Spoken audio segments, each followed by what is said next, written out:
সরকারি বেসরকারি স্কুলে শিক্ষার্থীদের প্রথম থেকে নবম শ্রেণীর ভর্তির জন্য অনলাইন আবেদন প্রক্রিয়া 30 নভেম্বর শেষ হয়েছে এবং এখন শিক্ষার্থী নির্বাচন প্রক্রিয়া ডিজিটাল লটারির মাধ্যমে করা হবে। এই লটারির জন্য প্রাথমিকভাবে 12 ডিসেম্বরের একটি তারিখ নির্ধারণ করা হয়েছিল, কিন্তু কিছু টেকনিক্যাল জটিলতার কারণে এটি পরিবর্তন করে 17 ডিসেম্বর করার সিদ্ধান্ত নেওয়া হয়েছে।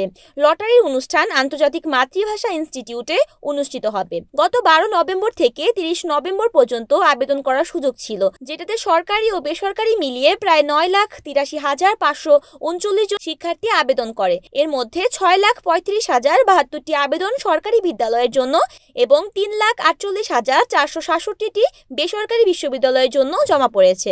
মোট 5,625টি বিদ্যালয়ে 11,16,633টি আসন ফাঁকা রয়েছে।